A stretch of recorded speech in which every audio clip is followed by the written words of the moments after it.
मैनावती, कोई दिखाई नहीं दे रहा है। मुझसे कोई भूल हुई है क्या? हाँ, फिर प्रभु मुझसे रुष्ट हो गए हैं क्या? आप तनिक धीरज रखिए। अब धीरज का समय कहाँ रह गया है मैनावती?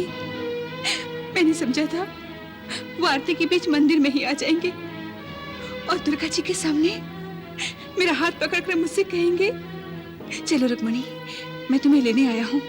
पर लगता है मुझसे कोई भूल हुई है, इसलिए उन्होंने मुझे। राजकुमारी जी, देखिए वे आ गए। आओ प्रिय, मैं तुम्हें ही लेने आया हूँ। माँ दुर्गे, हमें आशीर्वाद दो। तुम्हें यह ज्ञात था कि रुक्मिणी शिशुपाल की वाग्दत्ता है? और तुम्हें भी ज्ञात था कि तुम्हारी बहन मुझसे प्रेम करती थी, शिशुपाल से नहीं। ये मत भूलो कि नारी जिससे विवाह करना चाहती है, इस बात का निर्णय करने का अधिकार शास्त्रों ने केवल नारी को ही दिया है।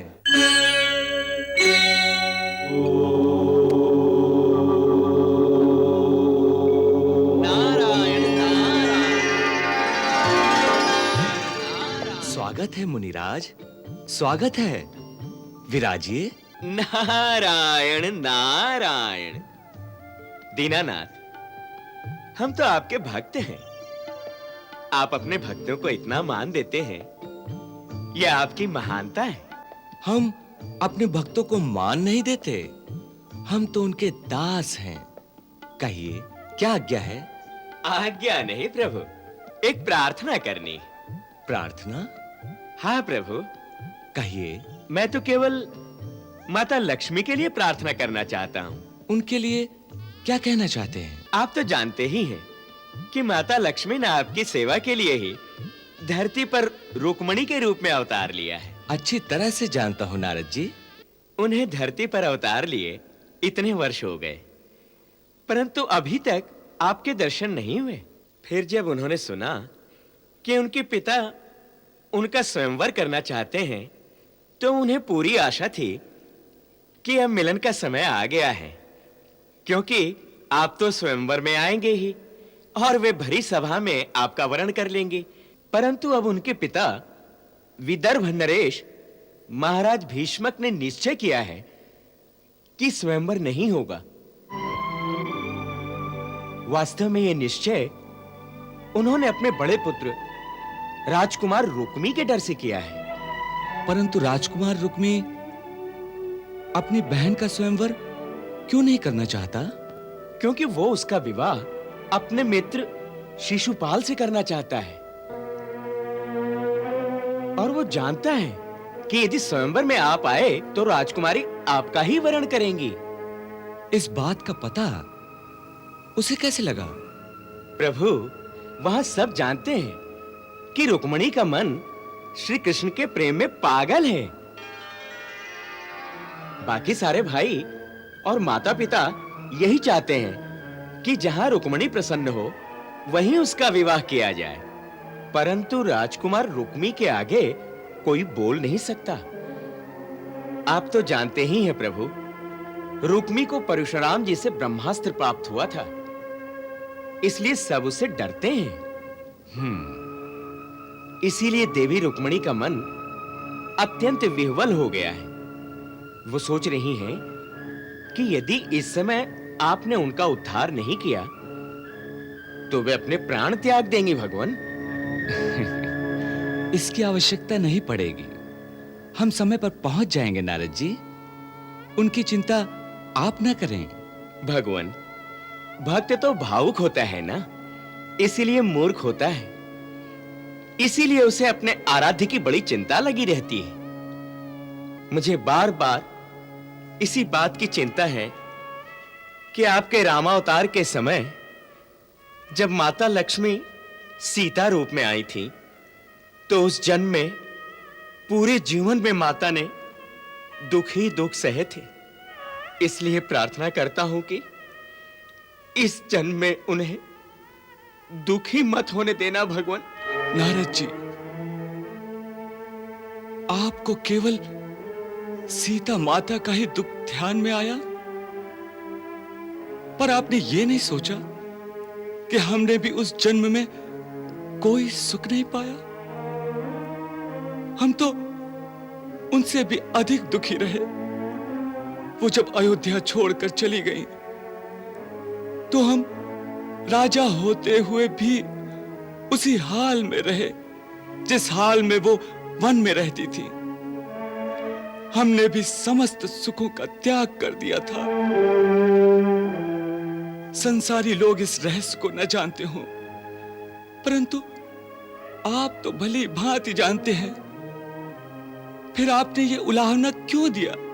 क्षमा करें देव, क्षमा करें, क्षमा कर, क्षमा, क्षमा। इसे अन्यथा न ले। यह कोई उलाहना नहीं है। यह आपकी और माता लक्ष्मी के प्रति मेरी अंतरंग भक्ति का ही परिणाम है। देवी रुक्मिणी की दशा मुझसे देखी नहीं गई, इसलिए उनकी पीड़ा कहने चला आया हूं। आप उनका शीघ्र उद्धार करें। मेरी आपसे बस इतनी सी प्रार्थना है भगवान, इतनी सी प्रार्थना।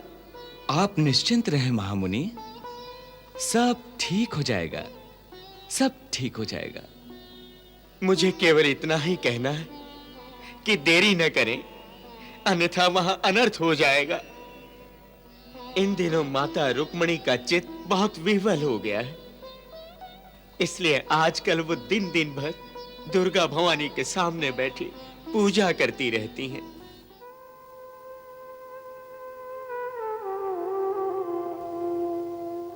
मार्ग दिखाओ माँ, मुझे मेरा मार्ग दिखाओ। तुम तो सबके हृदय में वास करती हो ना। तुम्हें तो पता है कि मैंने मन से अपने आप को श्री कृष्ण की सेवा में समर्पित कर दिया है, परंतु मेरे पिता और मेरे भाई मेरा हाथ किसी और के हाथ में देना चाहते हैं।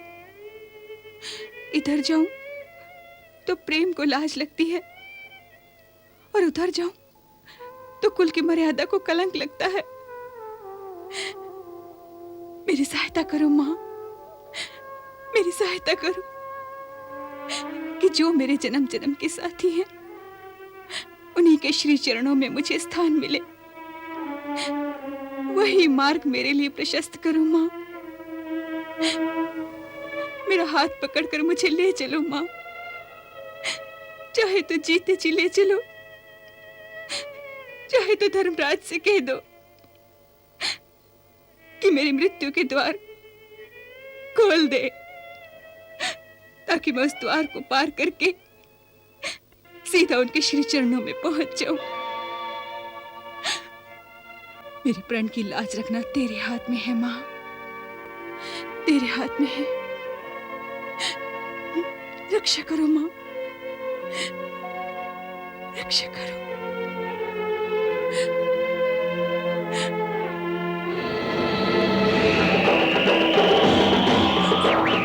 मुझे आशीर्वाद दो मां, मुझे आशीर्वाद दो, मुझे आशीर्वाद।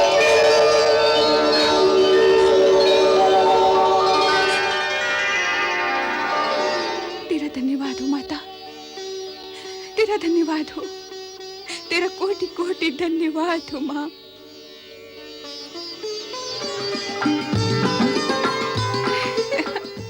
मैनावती, हाँ? मैनावती देवी माँ ने मेरी प्रार्थना स्वीकार कर ली, ये आशीर्वाद भी दिया है। सच? हाँ। उधर रुक्मिणी माता भवानी से अपने कृष्ण को मांग रही थी और इधर राजमहल में उसके माता पिता और भाई उसी के विवाह की योजना बना रहे थे। मैंने कुल पुरोहित शतानंद जी को रुक्मिणी की जन्मपत्री दिखाई थी। उन्होंने ज्योतिष विद्या द्वारा गणना करके कहा कि रुक्मिणी एक दिव्य कन्या है और उसका विवाह ब्रह्मा जी ने पहले से ही निर्धारित कर रखा है श्री कृष्ण के साथ। वाह वाह, कितनी भाग्यशाली है हमारी बहन कि उसका विवाह उसके साथ होगा जिसे लोग ईश्वर का अवतार कहते हैं। मैं तो कहता हूं पिताश्री, अब हमें देर नहीं करनी चाहिए। आज ही किसी पुरोहित के हाथ श्री कृष्ण को विवाह का निमंत्रण भेज देना चाहिए। बहुत अच्छा विचार है तुम्हारा, परंतु मैं देख रहा हूं कि मेरे सभी पुत्रों ने बड़े उत्साह के साथ रुक्मिणी और कृष्ण के विवाह की सम्मति दी है, परंतु हमारे सबसे ज्येष्ठ और शक्तिशाली पुत्र राजकुमार रुक्मी ने इस संबंध में अभी तक अपना मत नहीं दिया।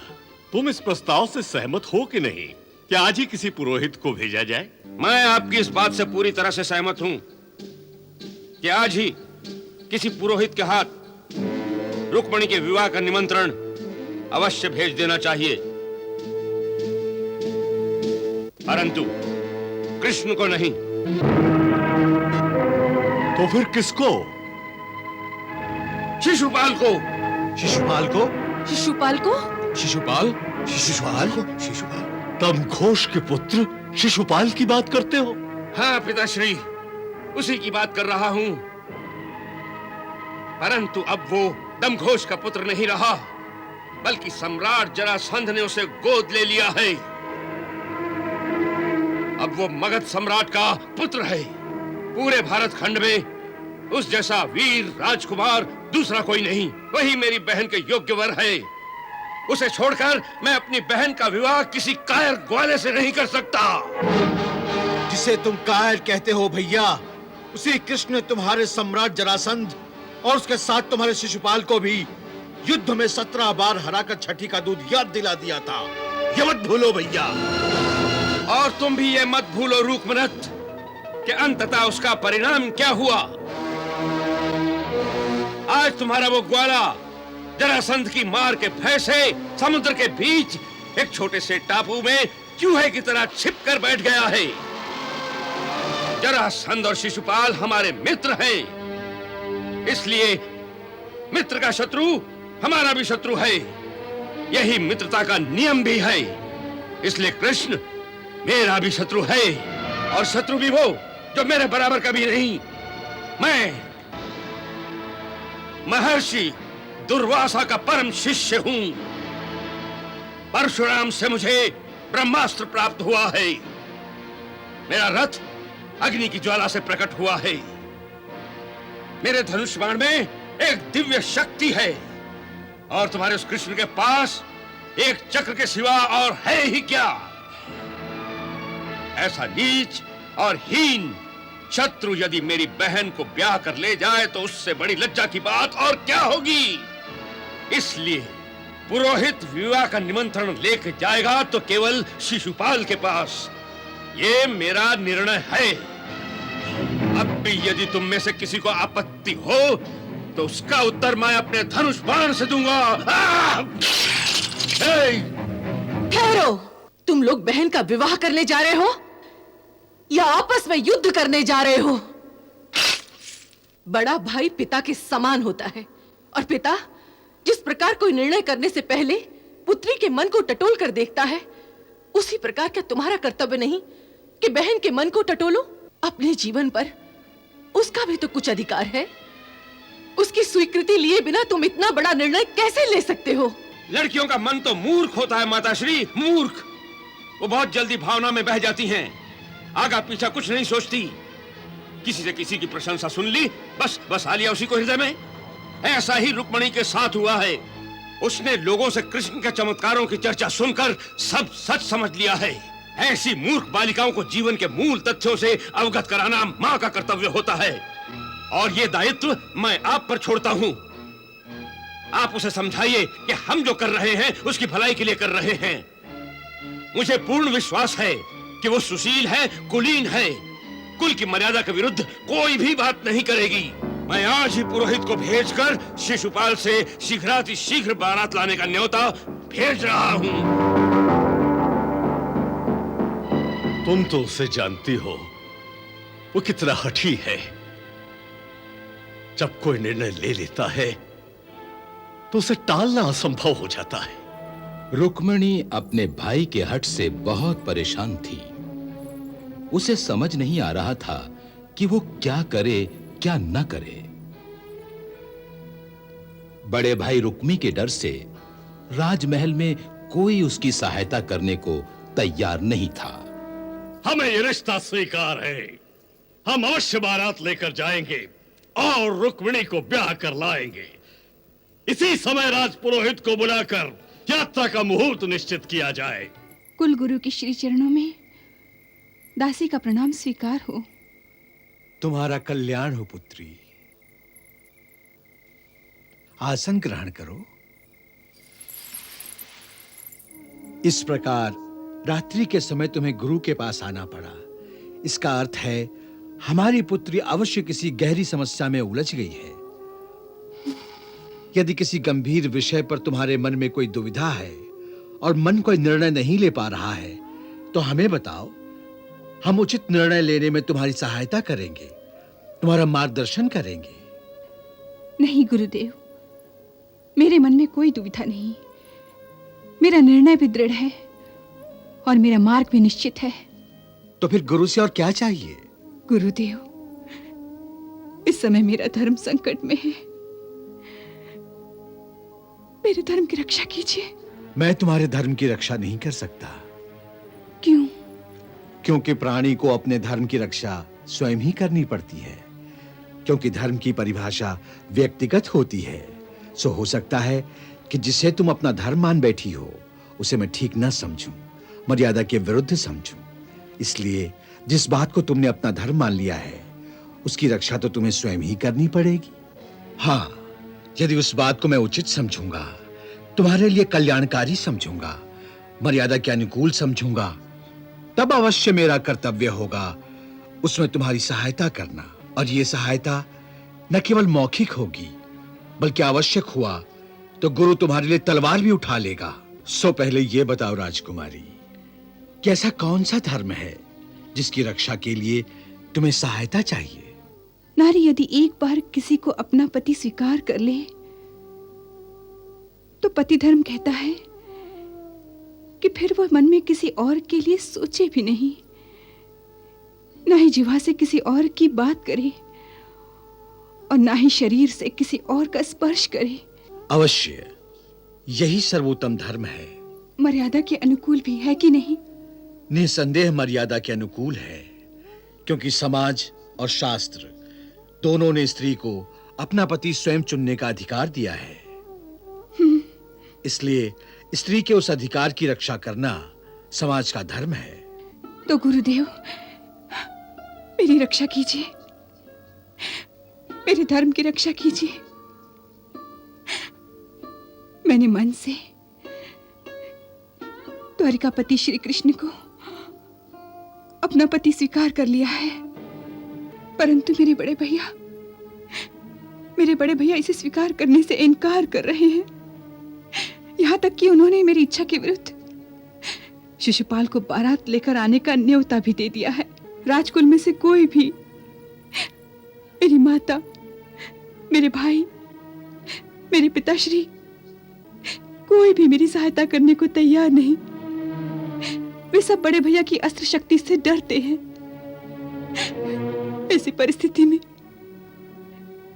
जब कोई शस्त्रधारी मेरी सहायता करने को तैयार नहीं, एक अबला कन्या एक धर्माधिकारी के पास सहायता मांगने आई है।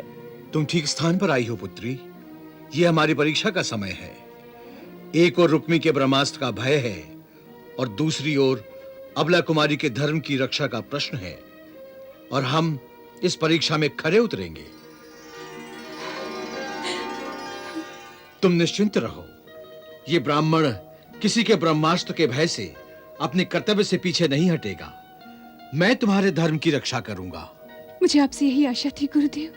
अब मुझे एक प्रश्न का उत्तर दो। इस परिस्थिति में श्री कृष्ण का क्या रवैया है? वे क्या कहते हैं? वे तो तब कुछ कहेंगे जब उन्हें इस परिस्थिति का पता चलेगा। उन्हें तो अभी तक ये भी नहीं पता कि मैंने मन ही मन उनका वरण कर लिया है। उन्हें ये भी पता नहीं? नहीं गुरुदेव। बड़ी विचित्र परिस्थिति है। एक और प्रेम पूर्ण समर्पण की परम सीमा तक पहुंच चुका है और श्री द्वारकाधीश को आभास तक नहीं। तो सबसे पहले उन्हें इस बात से अवगत कराना पड़ेगा। जी। और यदि उन्हें यह नाता स्वीकार न हुआ तो कोई बात नहीं। यदि उन्हें नाता स्वीकार नहीं तो उससे मेरा प्रेम तो झूठा नहीं हो जाता।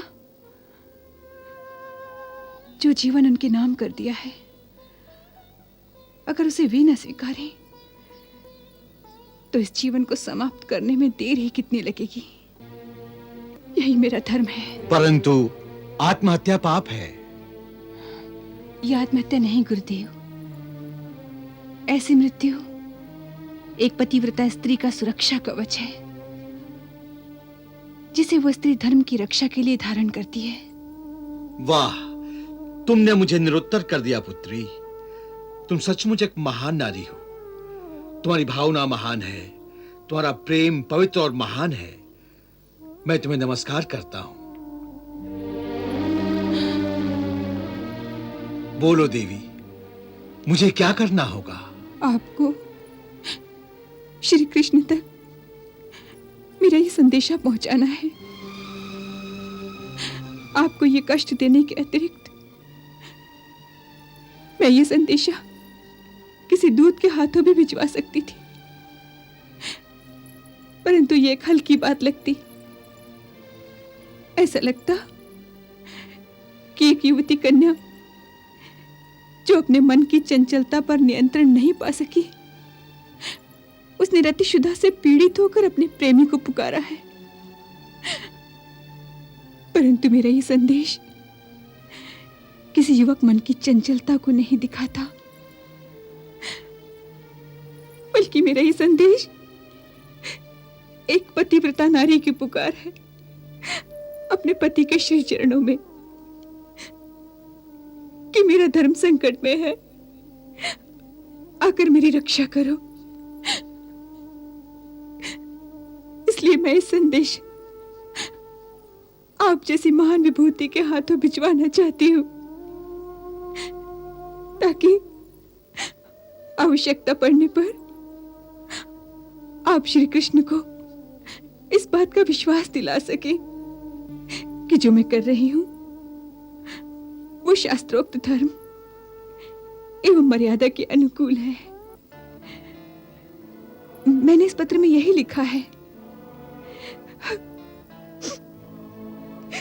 कि मैंने देवी भगवती को साक्षी मानकर श्री कृष्ण को मन कर्म वचन से अपना पति और अपने आप को उनकी पत्नी स्वीकार किया है। इस बात को जानते हुए भी मेरे भैया ने मेरा विवाह किसी और पुरुष से करने का निश्चय कर लिया है, जिससे मेरा धर्म संकट में पड़ गया है। इसलिए पत्नी होने के अधिकार से मैं आपसे सहायता मांगती हूं कि इस समय मेरा सती धर्म संकट में है, सो आकर मेरी रक्षा कीजिए। मैंने इसी आशा से यह पत्र लिखा है कि आपको भी यह नाता स्वीकार होगा, परंतु यदि किसी भी कारण से आप इस दासी को पत्नी रूप में स्वीकारना नहीं चाहते तो कोई बात नहीं, फिर आपको मेरी चिंता करने की कोई आवश्यकता नहीं। मैं अपनी चिंता स्वयं कर लूंगी। ऐसी परिस्थिति में केवल एक ही बात कहूंगी कि किसी भी कारण से आपको इस नाते से इनकार भी हो तो भी जहां तक मेरा संबंध है, मेरे लिए ये नाता अटूट है, क्योंकि मेरे लिए तो ये नाता तभी हो गया था जब मैंने देवी मां के सामने प्रण किया था, और एक सती का प्रण अटल होता है, बदल नहीं सकता। सो उस प्रण के अनुसार जब मैंने अपना सर्वस्व आपके श्री चरणों में समर्पित कर दिया तो मेरा ये शरीर भी आप ही की धरोहर है मेरे पास। इसलिए इससे पहले कि कोई परपुरुष इस शरीर का स्पर्श कर सके, मैं इसकी रक्षा के लिए ये शरीर मृत्युदेव को सौंप दूंगी।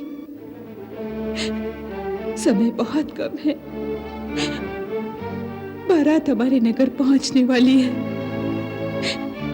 इसलिए या तो दासी को स्वीकार करके इस समय अपनी वीरता का प्रदर्शन करिए और मेरी रक्षा कीजिए,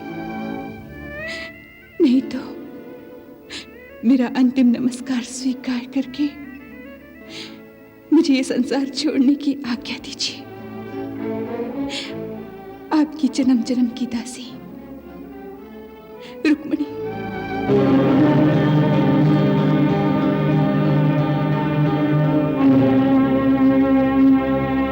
प्रभु, आप किस सोच में पड़ गए? मैं किसी सोच में नहीं पड़ा हूं गुरुदेव। मैं तो केवल अपना कार्यक्रम निश्चित कर रहा हूं। इस पत्र में लिखा है कि शिशुपाल की बारात कुंडेनपुर पहुंचने वाली है और हम अभी तक यही द्वारिका में हैं। यही सोच रहा हूं कि वहां पर ठीक समय पर पहुंचने के लिए मैं कौन सा वाहन प्रयोग करूं। आप ये सोच रहे थे और मैं इस चिंता में था कि कहीं आपके मन में राजकुमारी रुक्मिणी को स्वीकार करने में कोई दुविधा तो नहीं। दुविधा कैसी गुरुदेव, आप तो भली भांति जानते हैं कि यह संबंध तो पुरातन है, तो फिर दुविधा कैसी? जानता हूं भगवान, स्वयं नारद जी ने मुझे बता दिया था और इसीलिए मैंने महाराज भीष्म को समझाने की बहुत चेष्टा की थी, परंतु वे अपने पुत्र राजकुमार रुक्मी की बात का विरोध करने में असमर्थ हैं। वे असमर्थ क्यों हो गए? राजा हैं, शस्त्र धारण करते हैं, परंतु कायर हैं। उन्हें अपने कर्तव्य पथ पर दृढ़ता से खड़े रहने का साहस नहीं है, मनोबल नहीं है। और उधर देवी रुक्मिणी को देखिए, नारी है, परतंत्र है, अबला है, परंतु अपने कर्तव्य पथ पर दृढ़ता से खड़ी है। प्राण दे देगी परंतु प्रण नहीं तोड़ेगी। वे सचमुच एक वीर शुल्का हैं। उनका मोल हमें अपनी वीरता से चुकाना होगा। राजकुल की रीति है कि विवाह से पहले कन्या गौरी पूजन के लिए दुर्गा माता के मंदिर में जाती है और वो मंदिर नगर से बाहर है। जब वो गौरी पूजन के लिए आएगी तो वही समय होगा आपके वहां पहुंचने का, परंतु सोचने का भी समय नहीं है। जो भी करना हो वो शीघ्र कीजिए।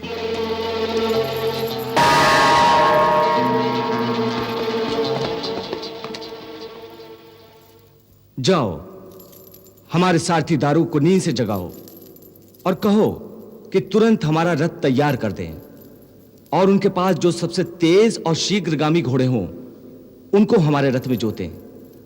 हमें इसी समय रातों रात प्रस्थान करना है। वो रातों रात अकेले ही रथ में सवार होकर द्वारिका से बाहर चला गया और मुझे किसी ने बताया तक नहीं। जब उन्होंने अपने सारथी को बुलावा भेजा था तभी मुझे सूचना मिलनी चाहिए थी, तभी।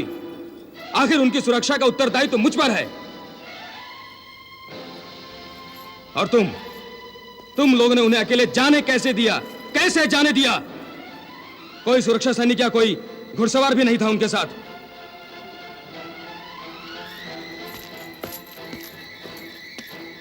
और कोई था उनके साथ रथ में?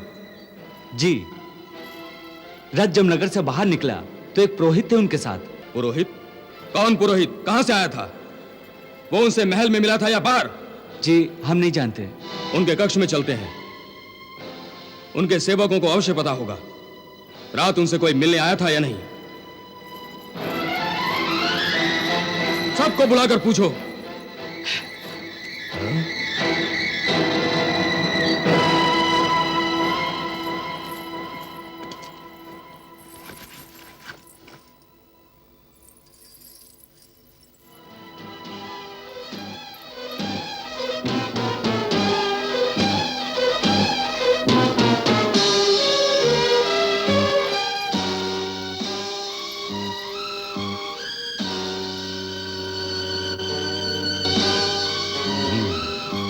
तो ये बात है।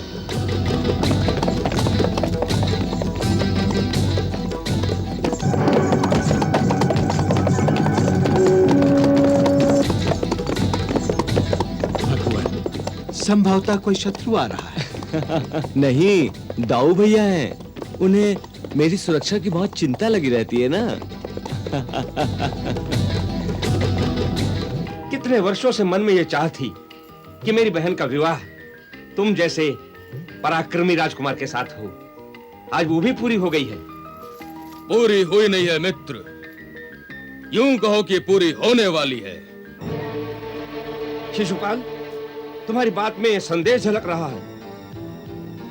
क्या तुम्हें पूर्ण विश्वास नहीं कि मैंने जो वचन दिया है उसे मैं पूरी तरह निभाऊंगा? नहीं मित्र, नहीं, ऐसी बात नहीं है। मुझे तुम पर पूर्ण विश्वास है, परंतु ना जाने क्यों आज बार बार मेरे बाएं अंग फड़क रहे हैं। इसीलिए किसी अनहोनी की आशंका रह रह कर मेरे मन में उठ रही है। शिशुपाल, ऐसे शकुन अपशकुन देखना और उनसे प्रभावित होना स्त्रियों का स्वभाव होता है। राजकुमार शिशुपाल वीर पुरुष जिन्हें अपने भुजबल पर पूर्ण विश्वास हो, ऐसी बातों से विचलित नहीं होते। और तुम इतनी लंबी यात्रा के बाद सकुशल यहां पहुंच गए हो, तो मेरी तो सारी चिंताएं दूर हो गई हैं। अब तो ब्रह्मा भी इस विवाह में विघ्न नहीं डाल सकते। प्रणाम गुरुदेव। प्रणाम गुरुदेव।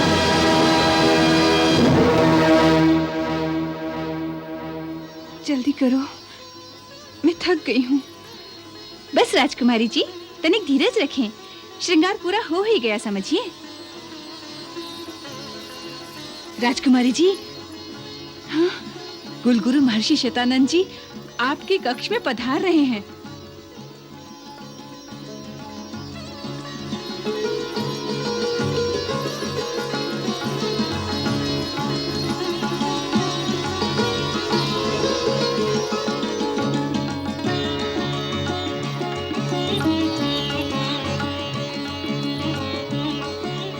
गुरु के श्री चरणों में दासी का प्रणाम। सौभाग्यवती भव। गुरुदेव, आपने मुझे सौभाग्यवती होने का आशीर्वाद दिया, इसका अर्थ? सीधा अर्थ है पुत्री कि उन त्रिलोकीनाथ श्री द्वारकाधीश ने हमारी प्रार्थना स्वीकार कर ली है। वे स्वयं तुम्हें ले जाने के लिए मेरे साथ आए हैं। कहाँ है वो? नगर के बाहर। ये सुझाव मैंने ही दिया है उन्हें कि नगर में इस समय कई राजाओं की सेनाएं एकत्रित हैं। निस्संदेह श्री कृष्ण उन सब से युद्ध करके और उन्हें पराजित करके तुम्हें ले जाने की क्षमता रखते हैं, परंतु मैंने अपने नगर को इस वृथा रक्तपात से बचाने के लिए उनसे प्रार्थना की है कि आज शाम को जब तुम गौरी पूजन के लिए नगर से बाहर दुर्गा मंदिर में जाओगी, तब वहीं से वे अपने रथ में बैठाकर तुम्हें ले जाएं। उन्होंने मेरी प्रार्थना स्वीकार कर ली है। वे तुम्हें वही मंदिर के द्वार पर ही मिलेंगे। मेरे गुप्तचरों ने सूचना दी है कि यादवों की सेना हमारे नगर की ओर वेग से आ रही है। थोड़ी ही देर में वे पहुंचने वाले हैं। कृष्ण और बलराम दोनों के रथ साथ साथ आ रहे हैं। कृष्ण और बलराम? जी राजकुमार। अपनी सेना को नगर के चारों ओर फैला दो, राजमहल के चारों ओर, और विशेष रूप से राजकुमारी के महल पर कड़ा पहरा लगा दो। जी राजकुमार। रूपमती, जी तुरंत जाकर महारानी जी से कहो कि रुक्मणी को तैयार करके विवाह मंडप की ओर लाया जाए। जी, राजकुल की रीति के अनुसार विवाह मंडप में आने से पहले वो भवानी मंदिर में गौरी पूजा के लिए गई हैं। गौरी पूजा के लिए, वो भी नगर से बाहर। शल्य महाराज, कूच की तैयारी कीजिए। चलो चलो चलो। भैया, शिशुपाल आदि की सेना आ रही है, साथ में शल्य और रुक्मी भी हैं। अब एक ही तरीका है कन्हैया, मैं इनकी सेना को यहीं रोकता हूं। तुम अपने रथ पर निकल जाओ और मंदिर जाकर रुक्मिणी को लेकर सीधा द्वारिका की ओर प्रस्थान करो। मेरी प्रतीक्षा ना करना। दाऊ, परंतु आपको अकेला छोड़कर मैं चला जाऊं?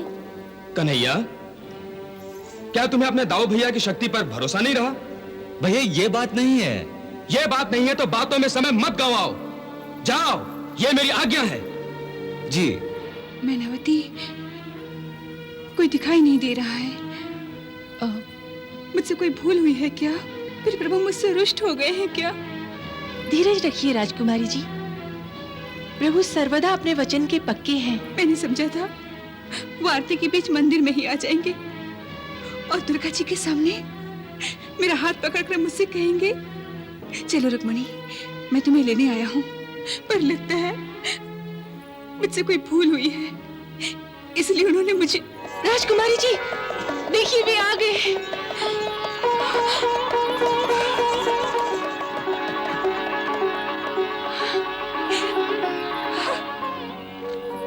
आओ प्रिय, मैं तुम्हें ही लेने आया हूं। हाँ।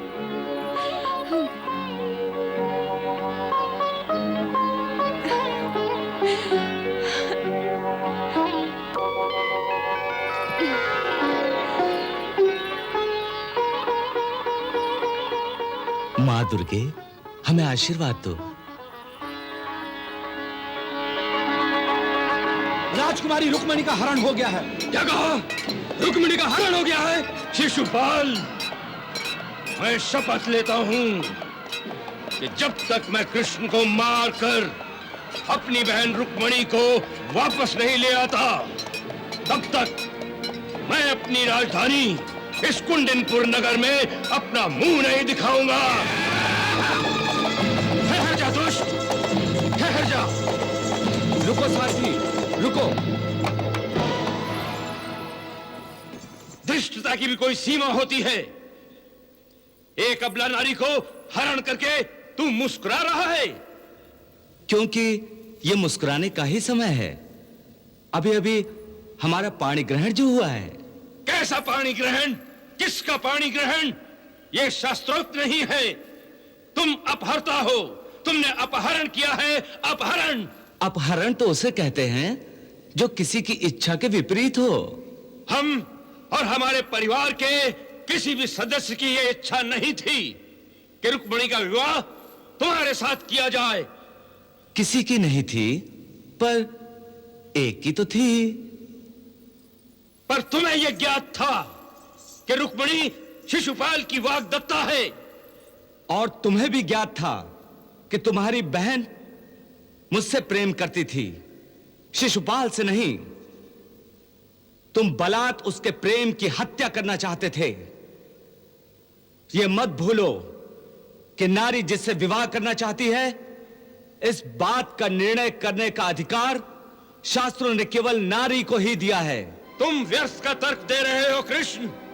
मैं तुमसे फिर कहता हूं कि यह पाणी ग्रहण नहीं था, इसलिए रुक्मिणी को अब भी छोड़ दो। मैं तुम्हारे अपराध को क्षमा करके तुम्हें जीवित छोड़ दूंगा। तुम क्षत्रियों के इतिहास को भूल रहे हो रुक्मी। क्या तुम्हें पुण्य श्लोक महाराज ययाति और दानव गुरु शुक्राचार्य की पुत्री देवयानी का विवाह विस्मरण हो गया है? इतिहास का सहारा तो नपुंसक लेते हैं, नपुंसक। तुम्हारी कायरता तो गुर्जरात्रा के युद्ध में ही महाराज जरासंध सिद्ध कर चुके हैं। रुक्मी, अपनी जीवा को संतुलित करो, वरना जो बातें शास्त्र तय नहीं करते उन्हें शस्त्र करते हैं। मैं कितनी देर से तुम्हें युद्ध के लिए ललकार रहा हूं, और तुम अब भी क्षत्रिय होने का दंभ करते हो। आवेश में जो संतुलन खो देता है वो कदापि क्षत्रिय नहीं। तो फिर मेरे शस्त्रों का परिचय क्यों नहीं लेते यादव पुत्र? कोई किसी की नियति को नहीं बदल सकता। अगर तुम्हारी मृत्यु मेरे हाथों लिखी है तो वो होगी। दंभी कृष्ण, द्वारिका यहां से बहुत दूर है और यम का द्वार तुम्हारे सर पर है।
तुम इसे नहीं जानती देवी, ये इसी योग्य है। मगर एक बहन के सामने उसके भाई का वध हो, कोई बहन कैसे देख सकती है? भद्रे, दुष्टों को दंड देने के लिए ही मैं इस संसार में विचरण कर रहा हूं और इसकी दुष्टता प्रमाणित हो चुकी है। मैंने मनसा वाचा कर्मणा से आपका वरण किया है। क्या आप मेरी पहली विनय को ही ठुकरा देंगे? जाओ सुदर्शन जाओ, इस समय के लिए तुम्हारा कार्य पूर्ण हुआ।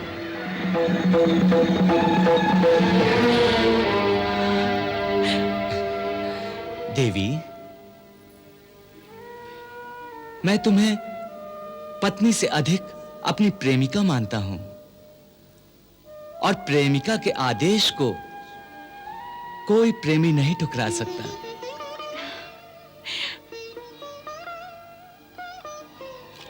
जाओ रुक्मी, मैंने तुम्हें जीवन दान दिया। अगर तुम वीर हो तो अपनी बहन के इस एहसान को कभी मत भूलना और जाओ, जाकर अपने पिता से कहना कि आज सारे आर्यवर्त में यादवों से लोहा लेने की हिम्मत कोई नहीं कर सकता। चलो देवी। जी।